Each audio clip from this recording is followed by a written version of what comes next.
So this is the 2023 Farm Machinery Show in Kentucky. They let students come here in the ag programs and things like that. There's all kinds of tractors, side-by-sides, mowers, anything that you can think of to do with farming, they've got. This whole thing, all the way wrapped around here, is full of farming stuff. And then they have a tractor pool and many other things in here we're gonna see today. Look at these tractors. I know, it's a really good looking tractor. What is it? They got a PTO in the front. Dude's fire. Look at the inside of that. It's like nicer than my truck seats. I wonder if you can get in it.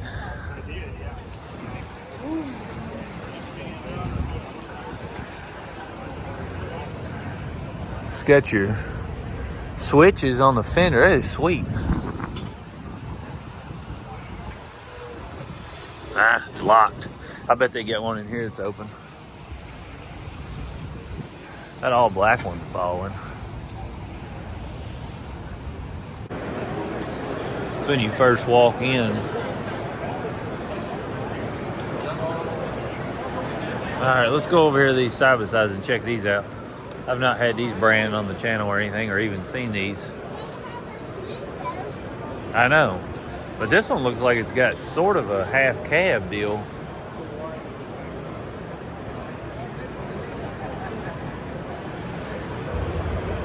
Got some, look at those tires on that thing, Wells. Yeah. So this one's a crew cab. This one's a big 4-seater or 5-seater. How you doing?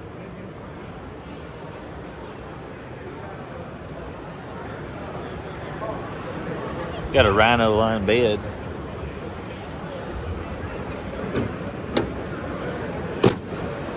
Tell you what, that bed's a whole lot tougher than a Polaris or a Can-Am. Looks like it's got a pretty big differential in the back too. Look at those tires. Those are some knobby factory tires. They look little though. Probably 26s or 25s.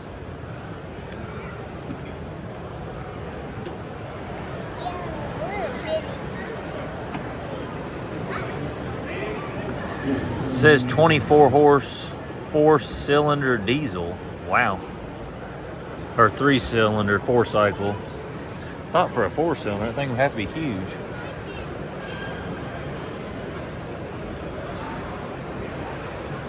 Factory turn signals, horn.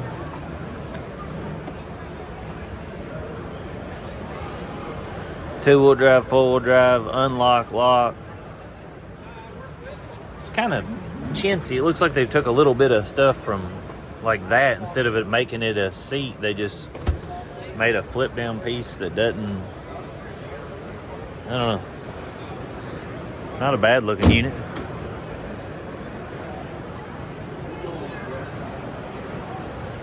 Windshield wiper.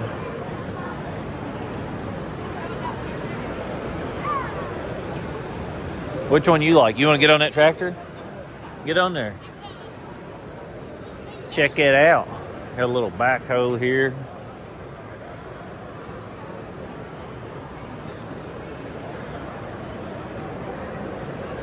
How y'all doing? Good. You like that one, Wells?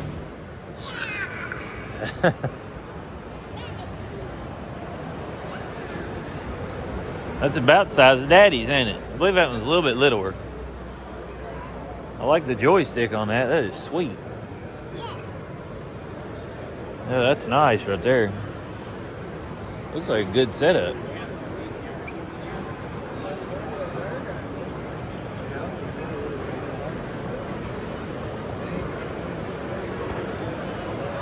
Hey, they got a little bitty cabbed one over here, Wells.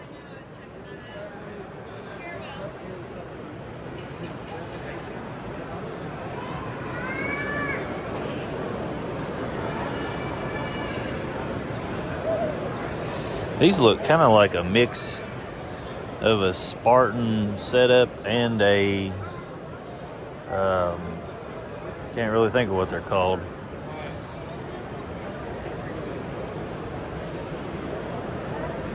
the Kubota series. I wonder if these are a Kubota knockoff, like a cheaper Kubota. That's what they're starting to remind me of.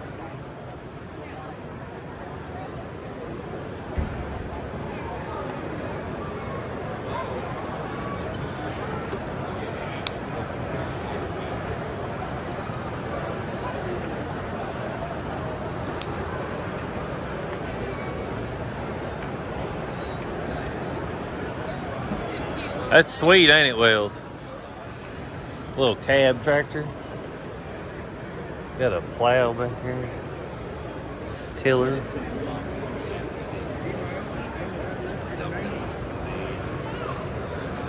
What is it, buddy? That thing's nice, ain't it? Yeah, get in here. Yeah, I need me a cab on my tractor. What's this? That's how you open the door. You just push that and it pops a little cylinder out there. Look at that rear view. Oh no, that's a visor. I thought, my goodness, that's a massive mirror. Let's just keep the sun out of your eyes. I'd tint the windows and be done with that. All right, let's go check some more stuff out, buddy. Okay. Get me out. Look. What? Come here. Look. Come here. Ugh, there's a big tractor over there. Oh, what's that? Okay. Somebody's right here. Well, let's get that skid steer over there. Me and you get that skid steer. That one you can't get in. Well, let's go to the next booth. They got a bunch of these. Oh. I think that booth is a Kubota cheaper brand. Or that's what they look just like. They look just like a Kubota setup. I haven't done much research on those. Is that how you say it? Coyote? Yeah, well, and then there's a coyote. Yeah. Coyote. So I'm telling. Come on, wild man. That thing looks huge. There's no way that could do good on hillsides.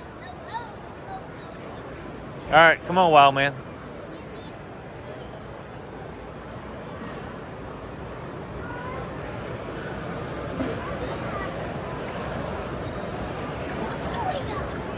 All right, come on. You want to get in that? Look how big this thing is. It's massive, ain't it? Yeah. Look how big these big tires. Yeah, look at you and by that tire. You barely even come up to the lug nuts. Can we get in today? I don't know if we can get in that thing or not. We'll try. Yeah, there's people getting in there. We'll get up there. They've got a little toy tractor of that over there. I like how they put the buttons on the back of here to work stuff. That's pretty slick.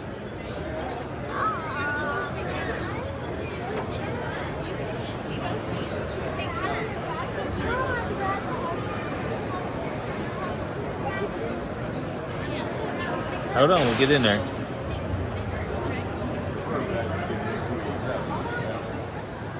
Look at the internals of this. Can you imagine one stick getting lodged in there? Started to fly.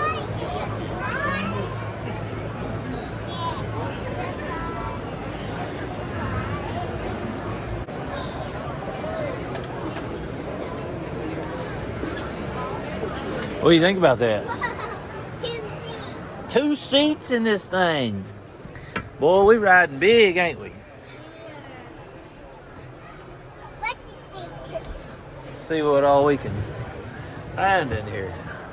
I found something. Look, you can see back here in your hopper and everything. Whoa. Whoa. Ooh.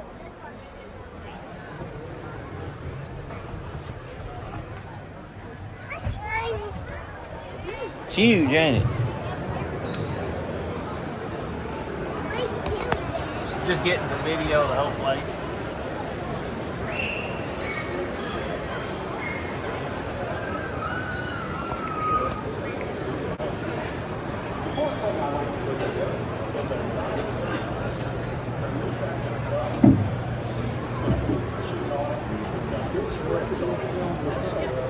Turbo diesel.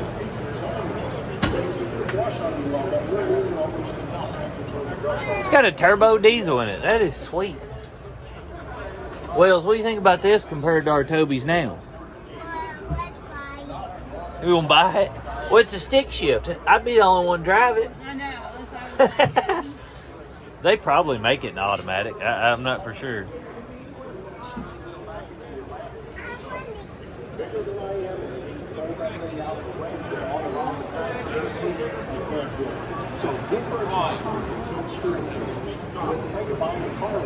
Hey, beautiful. What do you think of that, Wells? Can you get out? Look at this little turbo diesel.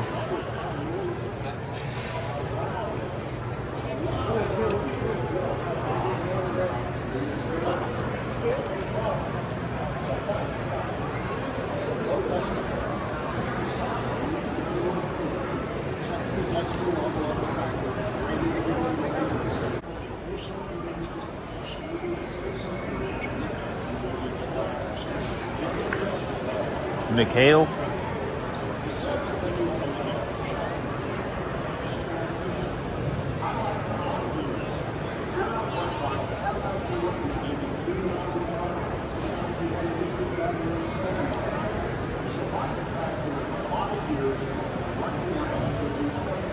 What is this? A bunch of it's, hay bale and equipment and things of that nature. Feed chutes. It's got videos of it doing it. See, look at that deal there. Orbital high speed round bale wrapper. So that wraps it.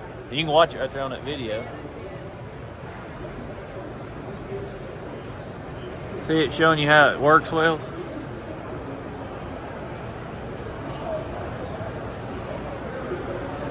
You run up, pick one up, it rolls it, wraps it, and then shoots it out the back and does the next one.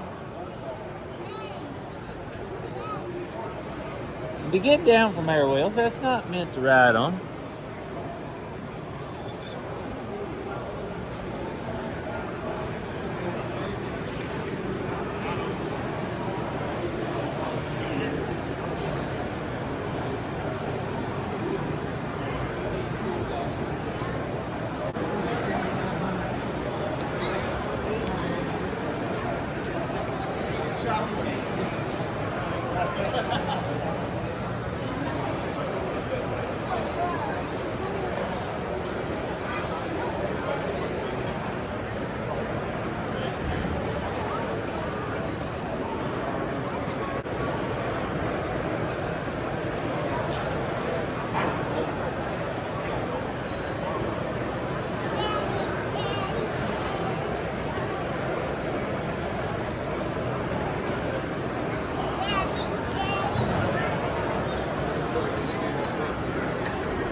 All-Ties mowers. What? I have no clue what that thing is. Looks like some kind of sling blade deal. Look, you put it on the side of the skid steer and then it cuts with those blades. What's those? Those got little teeth on them. See those carbide teeth? That rubber's on there to keep you from cutting your finger. Yeah, leave it alone then.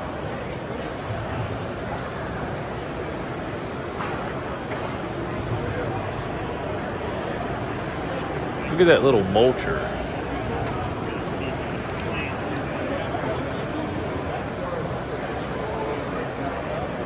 Is that a little mulcher or is that just like a brush hog? Extreme rough cut that. Okay. Like what size can you run through that? 2 inch?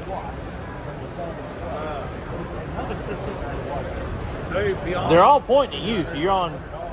Yeah, they gotta have it. Everybody's like, hey, get that guy right there. Inch and a half.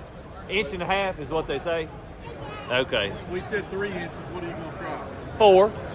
See why we say inch and a half? No, that's what I totally understand. I just didn't know if it was meant for, just slopes and things of that nature to cut through brush. Well, and there's that deck. There will be an availability of that style of a deck.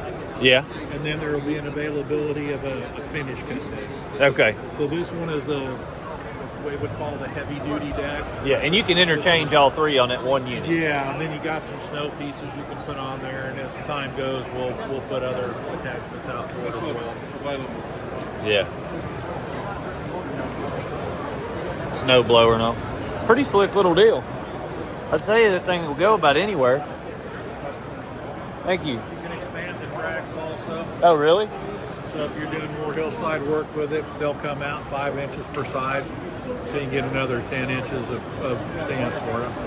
Nice. For you. Is the LED bar standard, or is this basically a standard unit just like you see? No, you just you would buy the power unit and then the attachment separate. Okay. What do you think about that?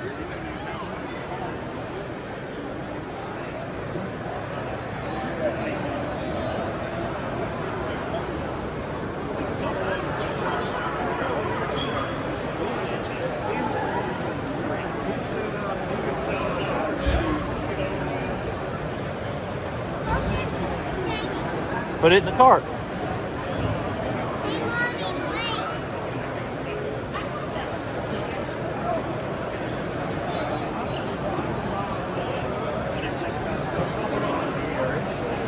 All right, Wells, let's rock and roll.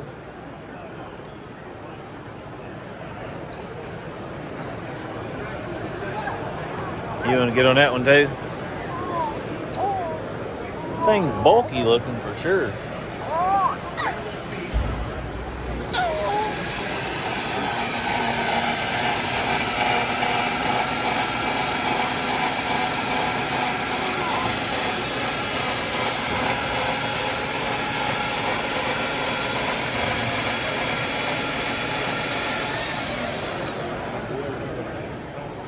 JCB booth.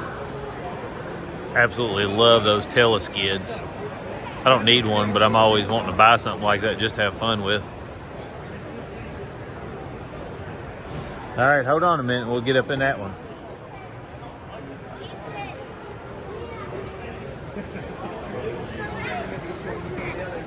All right, let's climb up in there.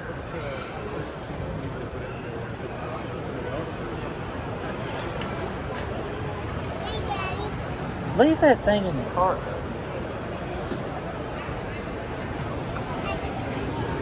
Get up there, come on. It says this thing will run 43 mile an hour. It's a tractor. Hey, Dave, you sit in this seat. All right, you gonna sit in the boss hog seat? All right. What's this button? I don't know what all those buttons do, but I like it set up a whole lot. It's slick. Got some auxiliary switches over there. I love this dash panel up here. The key's not in here anymore. No, it's not in here. Little fancy JCB pedals. So we can touch anything we want. Yeah.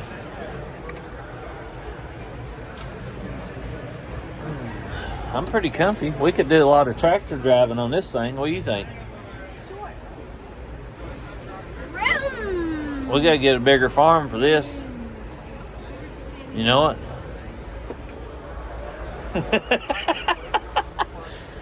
Look at all the air vents on this thing. Can we honk? Can you honk it? I don't think it'll honk right now. They probably got it disconnected so they don't run the batteries down. It's probably got 6 group size 31 batteries. No, honey, we can't stay in them all day. There's other people wanting to get in them too. Come here. Come here, let's get down.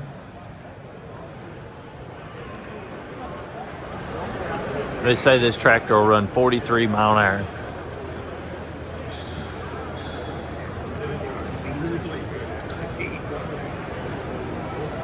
Yeah, they don't understand.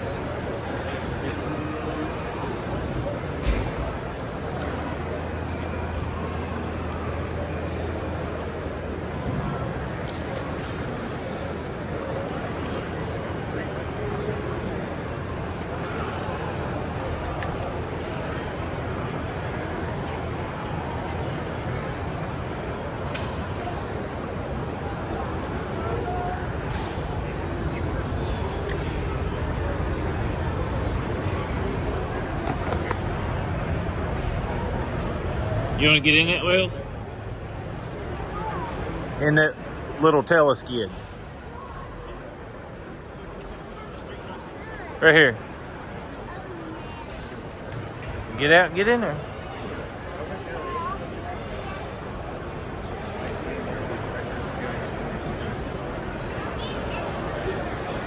All right, get in there. I'm gonna go around this.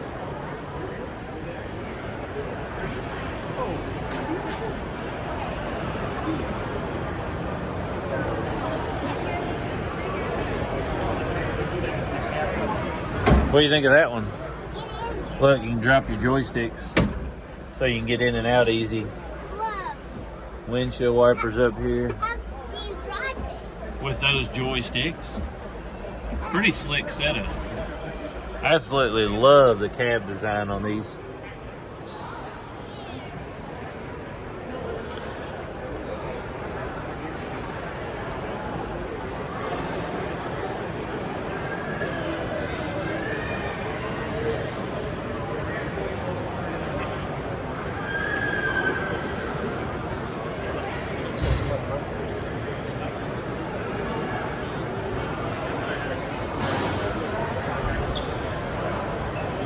What do you think of that one, Wells? Get in there with me. Here's a big brother.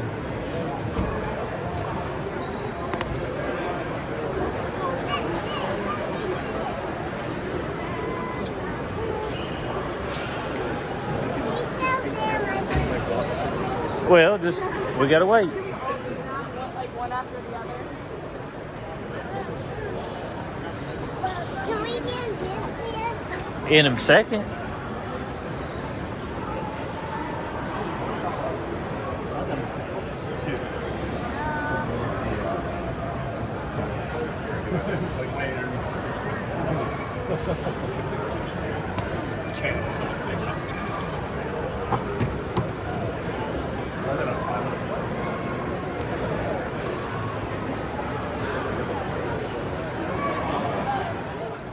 We'll see how this compares to the Volvo series. Never looked at a JCB. I can't do it. All right, get up in there. I'll get up in there with you. Let's see what we think. I love the look of it.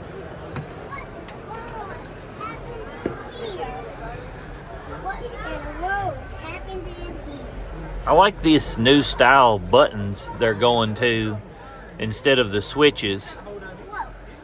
Although these tend to over time crack and stuff, but I guess you can replace them. It shows you on there. Yeah. Pretty nice setup.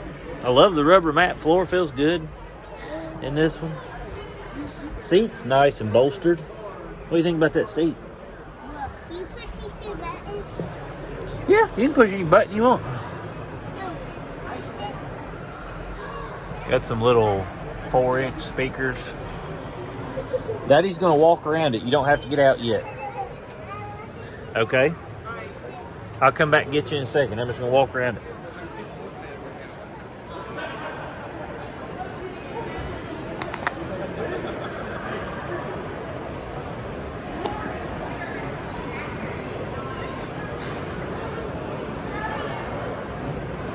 Kitty, don't just poke me.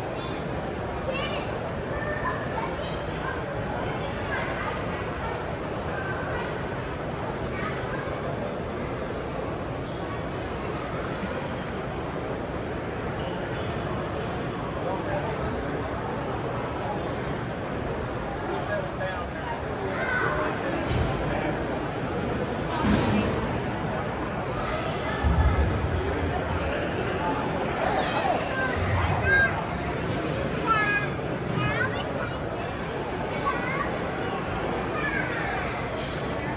This allows the ladies to easily and smoothly walk over obstacles.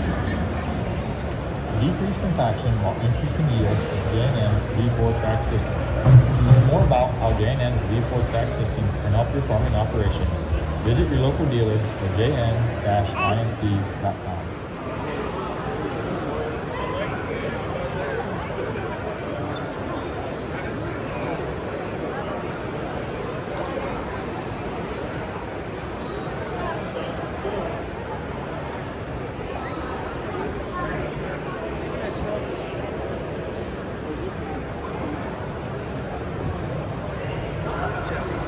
No, good. Good.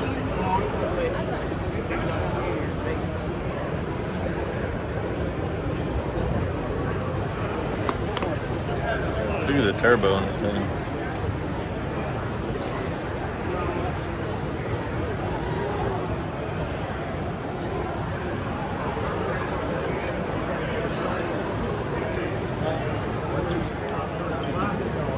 Hey, you doing all right? Good. How are you? Got any questions?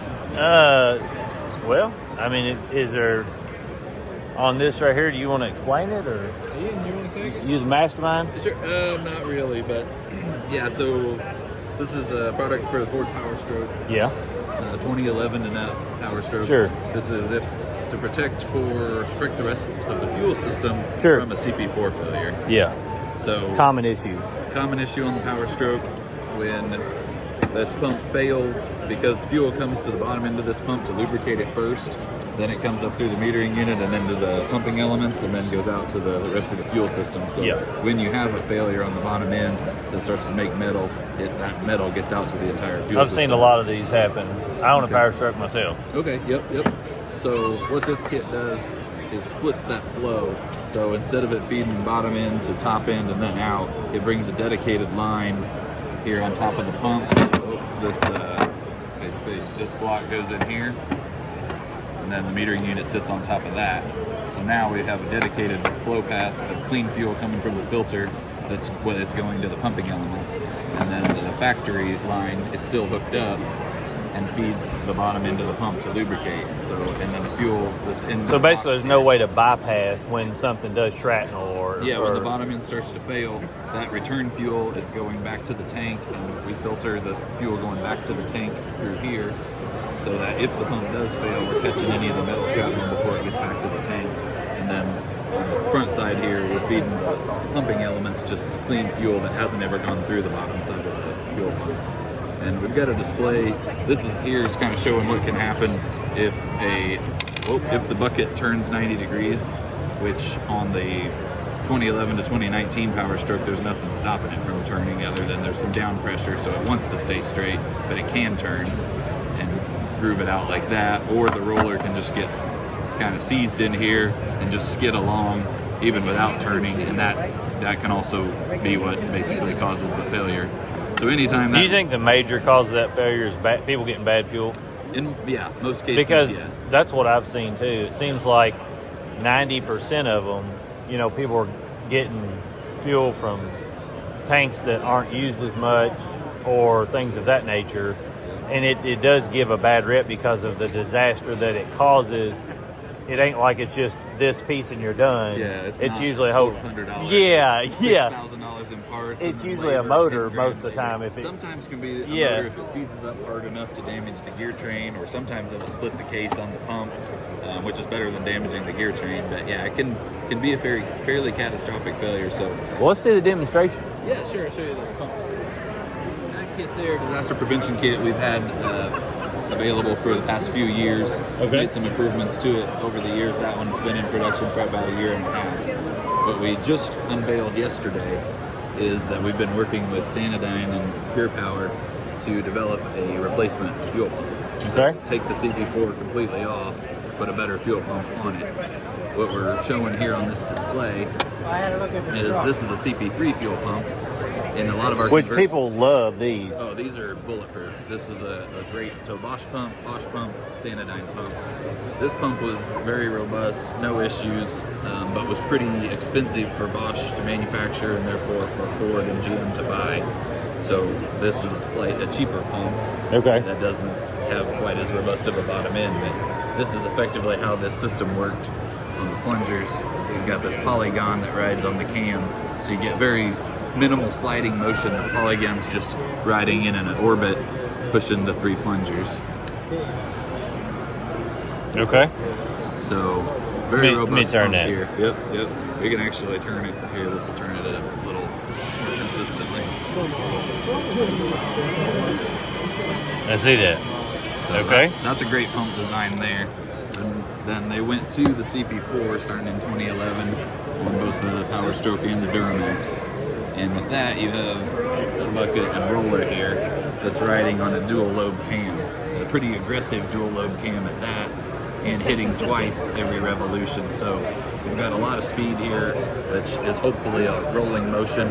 But if this roller seizes or just gets stuck and becomes a sliding motion, then you get some pretty severe damage. Yeah, I see that. And this is the start of a failure, and then it just gets progressively worse from there until you either get so much metal in the system that you clog the valve in the pump, or that you get the injectors clogged and too much return flow in the injectors, or something along those lines, where you lose pressure. So what is the cost? This is your new design? This is the new. Yep, what is the cost to it? Pump. Yep. So the disaster prevention kit, if you just want to split the flow and protect the rest of the system from the pump failure, $400 for the disaster prevention kit. For the new pump kit that we're coming out, it'll be available in probably the May-June time frame. It'll be $19.90, and it's this is the whole kit right here. How technical is it to put something like this on? Really not bad. I mean, if you can install the disaster prevention kit, sure, which requires taking the plenums off the top of the Ford there, and then putting the bypass block in on top. The only additional work you have to do if you want to replace the pump is get to the front cover where you can get the gear off. So you got to take the vacuum pump off the front there so you can access that gear, and then pull the pump. We provide new lines here that'll work for any generation 11 to all the way up to current, as far as your sensors that go in the lines, and you can just reuse your factory sensors here. It's wild to me that you can take this little of a platform and it replaces how much bigger these are. I don't understand why they just didn't. The printing company took forever. They look much bigger. They did a good job. Displacement wise, but actually the displacement of this pump is 25% more. Well, I can see the part here. It's actually in here. Yeah. That is where you're getting the displacement on the pump. Yeah. And this is a big bore body low stroke pump. So you've got actually this pump is 25% more flow capacity than the CP4, and very similar flow capacity to the 3-element CP3. Now, when you put this on there, will it work with the factory computer, or do you have to have? So it's just direct replacement. There's no difference in fuel ratios or anything you have to do. It just boom and done. Plug and play, and that's what we've worked with Pure Power and Standardine engineers at SNS and Pure Power engineers have worked together, and we've set this thing up where basically this is the fuel control actuator. Yeah. The other thing is the CP4 is. Why is that so hard to turn? It's because of this high ramp pump on the cam. Okay. It's turnable, but it's takes a lot more juice.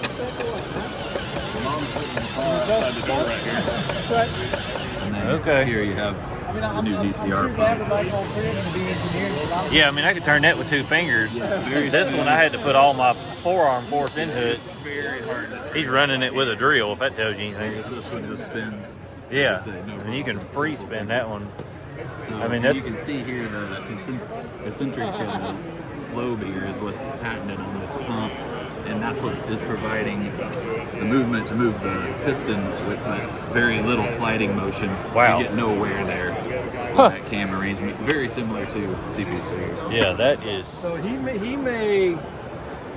Oh, he'll be fine. I own a sawmill lumber company. He hears this stuff all the time. All right. Ah. Did you get it? Yeah. So what's it for? So you don't farm, I take it? No, I don't farm. So basically, as farmers, we like everything just perfect. Yeah. Okay. So, and part of the whole story is when we pick our corn, in late October, mid-October, whenever it may be, we want the corn to be standing up perfectly straight. Every stalk is in its place. Every ear is in its place. Okay. By the time we plant in the spring, come the 1st of April, 1st of May, we want all those corn residue to be broken down into little pieces and gone. Well, guess what? We don't get the best of both worlds. Because the seed breeders actually breed the stalks to stay intact, to hold together longer, weather, disease, insects, etc. Well, what we've learned to do is we have to break that big stalk up into little bitty pieces. So in Mother Nature can get moisture, break it down quicker, microbes, mold. To get this broke down, incorporate it back into soil so we can pull the nutrients back out of the stalk and recycle it back into next year's crop. Sure. Okay. So but I mean, most people when that's a Reader's Digest version. Yeah. But most people go down through there and shell it, and all that stuff, and go through there. So the stocks individually, like I've never seen them just hanging out anywhere. So, or most people just roll them back in the ground, don't they? Typically, yeah. So obviously that's all part of what we're trying to do here. Some people will actually bale this up and put it in bales and feed your cows. Okay. Or use it for bedding for your cows. Okay. I mean, that's a choice, but different parts of the United States is where that practice is done more so than here. Sure. Yeah. That's pretty cool. Yeah. So this company came up with about 15, 18 years ago. He's the owner of the company. And grinding these stalks up in little pieces so they decay and break down faster, so we can recycle nutrients quicker. Nice. So now we can get the best of both worlds. Yeah. Yeah. So basically what it's trying to do is take away from people having to use so many fertilized pesticides, things of that nature, because you can get nutrients back out of this. Right. And when you're going and having a pH sample or a soil sample, you're going to have the nutrients that you used from the year prior. Correct. And you're not wasting as much. Exactly. So that's excellent. Yep, absolutely. So it's not wasting, it just takes longer to recycle. Yeah. So if you take a stalk like this that lays over winter, it's still going to look like this in the spring. Yeah. So it could take 18 months to 2 years for this to break down. I was going to say longer than that because I've seen them out there. It seems like forever. Yes. Yeah. I mean, it's hard like bamboo. Yes. But we're obviously breaking this open, treating a lot more sites for moisture, microbes. So how do you do it for the masses? This is a very little machine. It does. So we'll see how I can use it.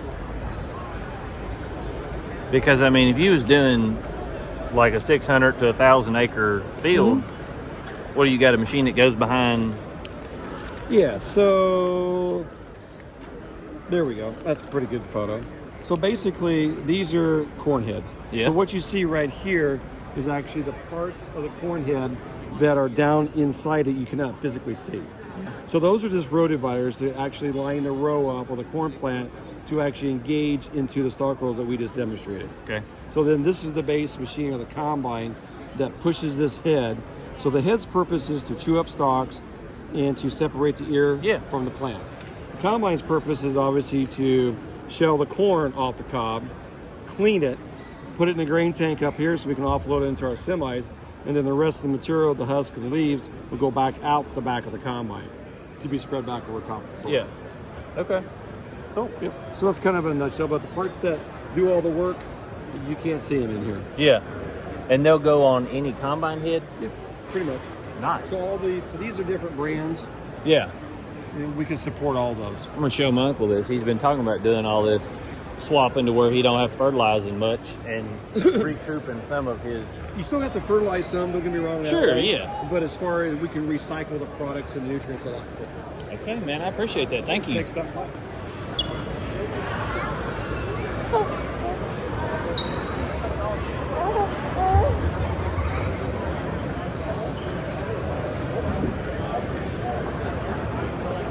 What do you think about that, Wheeler?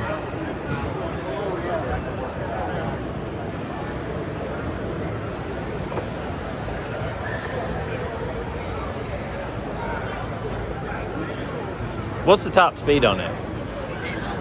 8 mile an hour. What's the selling point for something like that? Sorry? What is the selling point for this? Like, this is a very odd looking. Right. It's an out front deck. Yeah. So the design of the deck allows you to get into places Sure. that wouldn't be able Under to sit on fences, deck. things Right, of that exactly. nature. You've got a low center of gravity, so the seat sits low, 24 inches off the ground. So you got what we call the best seat in the house. It's a true floating deck, so these counterweight springs take weight and put them back on the machine.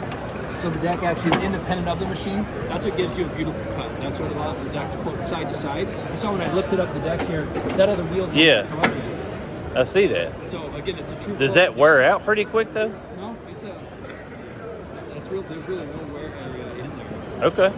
And then all of our decks hook up to 90 degrees like that one you see right there. It looks like the deck is very, like the depth wise is very thin though. Does it have very much vacuum? Oh yeah, this is one of the best vacuuming decks in the industry, but you don't need it to be too deep. It's the way we actually design decks.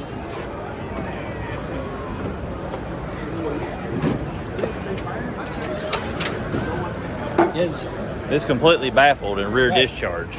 Exactly. So the blades kind of rotate to the middle. What we do on this particular deck is we try to make the material start moving into one position to go Yeah. for collection. And then these cutoff areas actually make the blades come back empty. And so you have clean cut all the way through again. These actually are relief vents. That's allow what I was air wondering pressure what to that was. move, in and out based on how much, how close you are to the ground or how far you are away from the ground. These will allow air pressure either in or out instead of making the grass blow over, because when these two blades come together in the front here, there's turbulence and the two How currents of close air- do those two blades get? Well, they overlap by about this That's much. what I was going to say. It looks like they do. Right, so they're time blades. But there's no way for them to come loose because they've got these and Right. not just a center, right? Okay. Now, what is... That hub basically protects the gearbox Okay. that it sits on, Okay. and it just allows the gearbox to stay out of the debris. And yeah, so you can see So- things. I mean, basically we use directional vanes. We use these pans to again help cut off areas of airflow. Yeah, it's distinctly designed to catch grass. So in the industry, where do you think your cut's at? The top, absolute top. Really? without a doubt. For rotary cut mowers, there's no other mower that'll do this. And I don't just say that. I can prove that to you. And like I said, this deck weighs 175 pounds. Okay. And the reason that it's going to so grab that wheel and pick it up. So you just picked up 175 pounds. The reason you did that was because these counterweight springs right here are actually putting the weight of the deck back onto the drive tires. So let me show you something though. And you don't want to hurt yourself when you do this, but now pick up the deck. Don't hurt your back. They can still do it. But It's a little bit harder, right? yeah, a little bit, yeah. But you're saying that's because the counterweights? So now see how light it is. Yeah, I can tell a Let's go difference. about that. Let's go Yeah. to the counterweight springs. So the counterweight springs. So when you lifted that up, you're again tilting from side to side. Yeah. And then front to back as well. So that again makes for a more beautiful cut because of it's a true floating deck versus our competitors who talk about they have hang on chains and they call it a true floating deck. That's a true hanging deck. Yeah. This is a floating deck. I see what you're saying. I've seen a lot of people say that Walker are really good and stuff. I just have never seen one in person or cut with one. I run Hustler and I've run Exmark, and I mean my yard stripes extremely well, but I take very good care of it. But no one I know has a Walker unit or anything. Yeah. So as far as like people, because I demo these on the channel and stuff and stuff like that, as far as someone demoing a unit like this or trying to display how well they cut competing against these brands, are you guys up for that, or is that something like you can get a dealer to do? We have people who test them all the time. We're happy to bring a demonstration out, a demo deck or a demo machine out, and let you demo it and see what you Yeah, I would love to do it because I really don't know of anybody that has these, and I think it would be good for people to see. I mean, if it has the best cut, I can display that. I can show you some pictures of my yard now. I've got a lot of hillside, but then I've got a lot of flat, and I've got about 32 acres of field. That's perfect because you're seated here in what we call the best seat in the house. Yeah. I can see everything in the front of me. I'm not on a mid mount. Yeah. It's behind me. I'm not doing this. I can see everything I'm doing. Yeah. I'm sitting 24 inches off the ground. I'm sitting in the middle of the center of mass. So I'm actually at the center of mass. These drive tires. What size are those? 22s? 23s? No, these are 18. 18s, okay. And so you're basically sitting in the center of the machine. When you start going downhills, you actually gain traction going downhills versus mid mounts, which lose traction and break traction. Sure. Because the weight is shifting back on. You're trying to get the weight on the drive wheels behind you on the mid mount. These actually it's going forward. I see that. Again, we sit at the center of mass. So you get more pressure on the tire. Right. Exactly. Yeah. Look at this beast.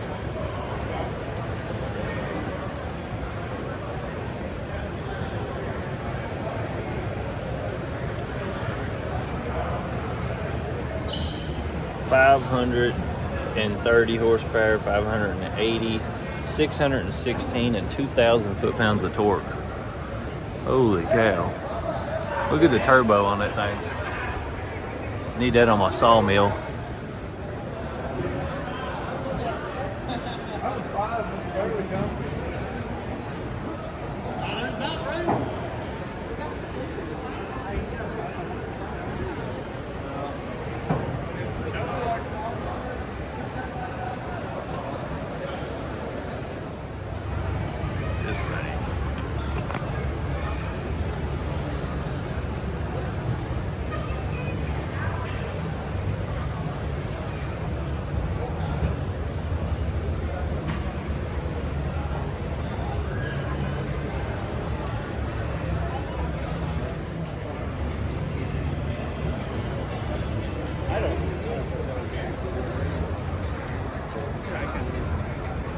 love that black.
Ma'am, could you help me with one of these tractors?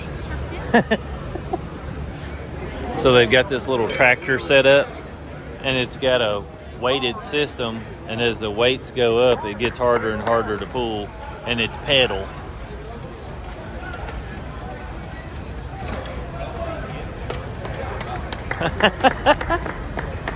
Woo! Getting it, ain't he? That's fun.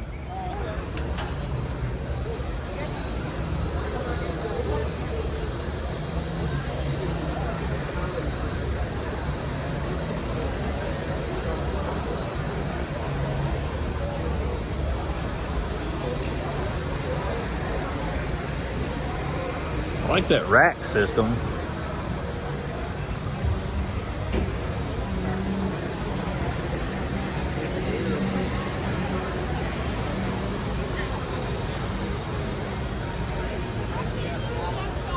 Get in it. I can open it. All right. Salt spreader on the back.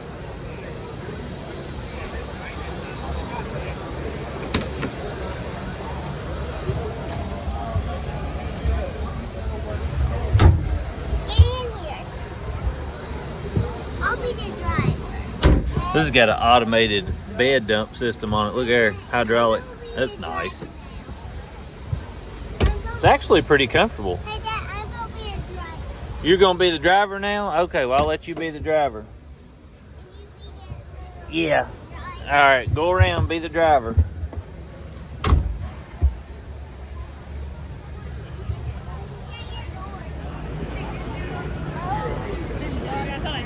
No, I just didn't want you to run into somebody. What do you think of that? It's got power. Power? There's bigger ones over here, Wells.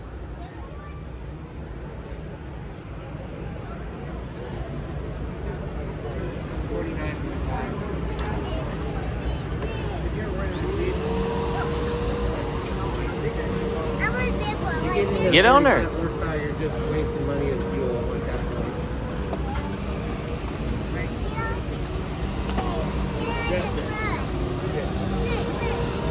What do you think about that?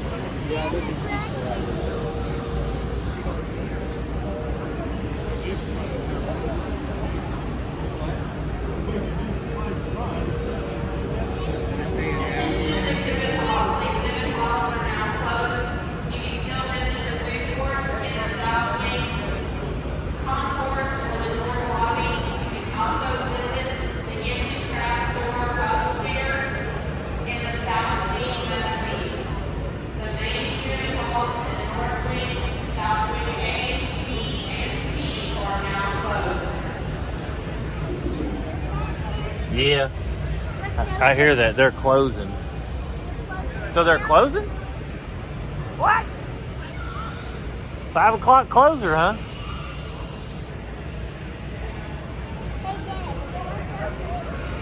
You like that one?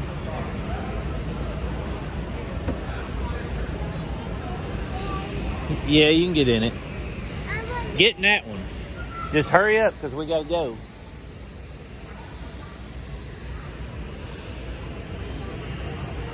That windshield looks like an afterthought. You like that? That's old school, ain't it? Looks like a souped up golf cart. It is a dog. Yeah, that's what it looks like, don't it?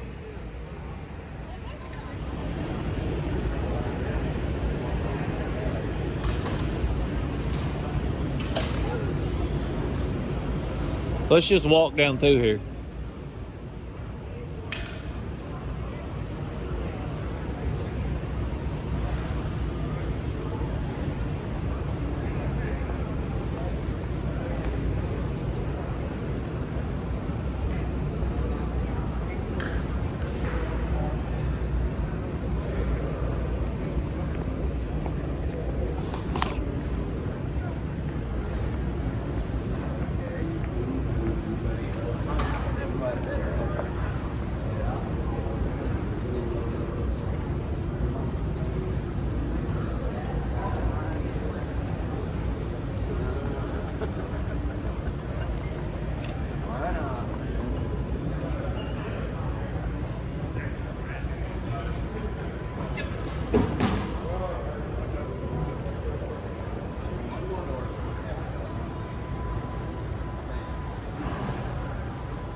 Flooding in Kentucky. Look at that people's driveway. It's gone.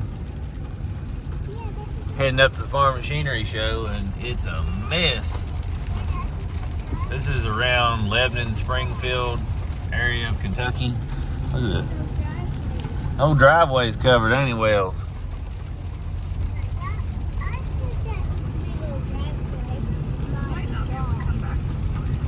I know. This road lot will be underwater on the way back.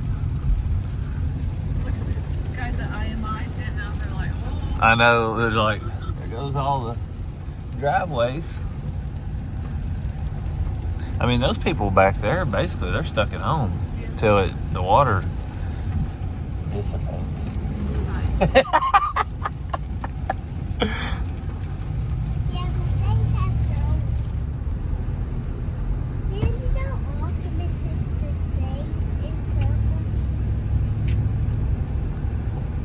Optimus and Bumblebee are the same, huh?